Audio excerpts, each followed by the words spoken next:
Nagu te juba kuulsite, ma õpin TIK-is 9. klassis ning mu teadustööde projekti teemaks valisin, millistel igapäevaselt kasutatavatel pindadel on kõige enam baktereid. Miks ma seda teemat uurisin? Et siis on teada, et päevaselt inimene satub lähikontakti 60 000 eri tüübi mikroobiga ning mõned nendest võivad ohtlikud olla, et siis nad võivad patogeenid olla ning haigestuda inimesi. Et siis seal on 1–2% võimalus, et need bakterid on patogeenid ning saavad haigestuda inimesi. Ja see viis, kuidas bakterid tegelikult levivad, on nii, et inimese naha ja käe peal on väga palju baktereid ning kui nad katsuvad pinda, eriti avalikke pinde, siis teised inimesed saavad neid baktereid üles korjata nendest pindade pealt. Ja see võib levitada patogeene, levitada haigusi, peaaegu samamoodi nagu praegu koroona, aga koroona väga ei levi pindade tõttu, aga seal on teisi viirusi, mis levivad samamoodi. Ja selle järelduseks ma tahtsin leida, et millistel pindadel on kõige rohkem baktereid, kõige rohkem saastust ja kõige suurem oht, et inimesed saaksid haigestuda patogeenide viisil. Ja siis ma saaksin soovitada teadlastele, kes arendavad antibakteriaalseid pinde, et siis kuhu neid panna, et need oleks kõige efektiivsemad. Ja minu juhendajad Tartu Ülikoolist, nemad tegelikult töötavad praegu selle peale, et arendada neid mikroobivastaseid pinde ning see ongi, miks ma arvan, mu töö on päris tähtis. Minu uurimusküsimused. Peafookuseks ma valisin 2 põhiuurimusküsimust, et siis ma valisin millistel avalikes ruumides asuvatel pindadel on kõige rohkem baktereid ning kas bakterite rakkude arv on mõjutatud inimkasutuse sagedusest.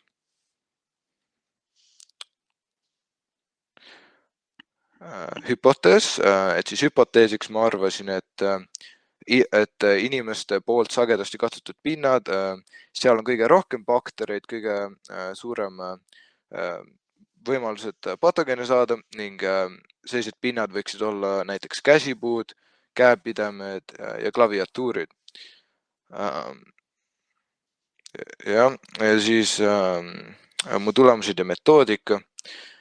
Et siis mu metoodikaks mul läks vaja päris palju materjale, et siis ma kasutasin vatipulke, et võtta neid proove, et siis ma näiteks läksin poodi, siis ma võtsin ühe proovi selle vatipulgaga, võtsin näiteks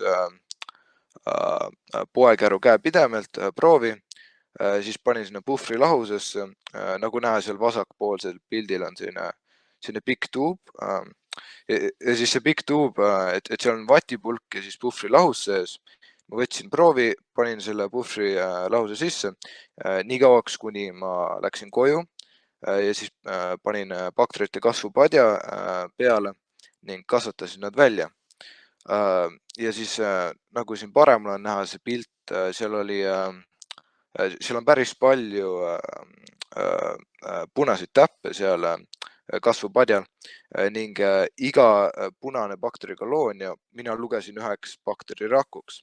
Aga see võib olla ka võimalik, et 2 bakterirakku on nii lähedale läinud ühe teisele, et nad teevad sellise mulje, nagu seal on 1 bakterikoloonia, aga seda ma nii täpselt ei saa vaadata. Ning ma kasvatasin neid baktereid, eriliselt aroopseid baktereid, et siis nad kasvasid õhu käes. Ma võtsin oma proove 5 sentimeetrit korda 5 sentimeetrit alalt, see standard on 10 korda 10, aga ma tahtsin väiksematelt pindadelt ka võtta, et siis ma vähendasin seda, või ma poolendasin seda alat. Ning ma võtsin 39 asukohast oma proove.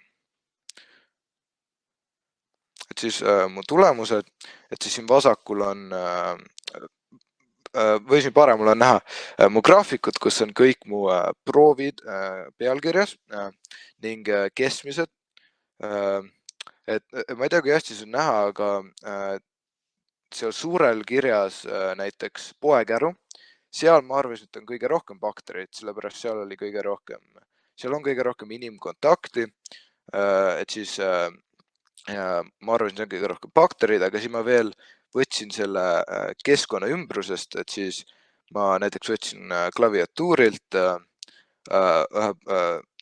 sularautomaadi klaviatuurilt võtsin ühe proovi ja siis välispinnalt ka võtsin ühe proovi, et siis ma võtsin näiteks mingi suvaliselt metallipostist ühe proovi, et vaadata, kas see on keskkonnabakterid või kas see on niisama inimeste mõjutatud või inimeste tekitatud bakterid.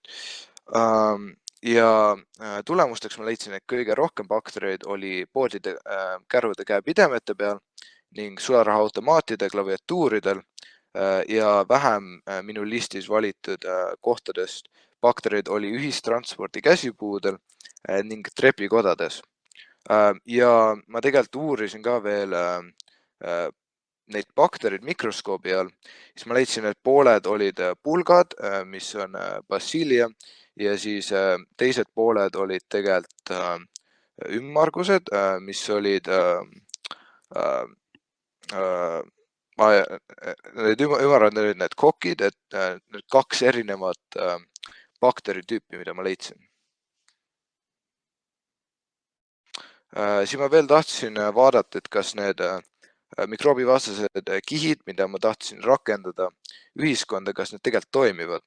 Siis ma tegin väikse katse ja ma võtsin mõned antibakteriaalsed pinnad ning iga kord, kui ma läksin majast välja või tulin majja, ma puudutasin neid ja siis pärast vaatasin, kus oli rohkem baktereid, et kas tegelikult need mikroobivastased pinnad vähendasid bakterite arvu. Ja nagu näha siin graafi peal,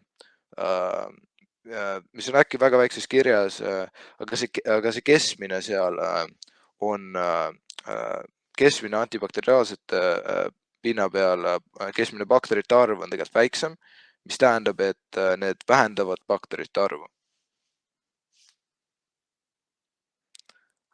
Ning kokkuvõtteks ma järeldasin, et inimesed avaldavad päris suurt mõju oma ümbrusesse olevasse keskkonda, eriti mikroobide arvule ning avalikes ruumides olevatest pindadest on kõige enam baktereid poekärvude käepidemetel ja sularaautomaatide klahvidel.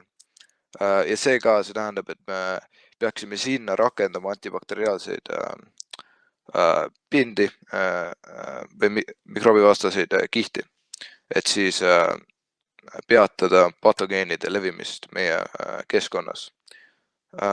Ning see on kõik, et ma tänan žüriid, et te täna hindate mind, ma tänan oma juhendajaid ja ma tänan kuulajaid.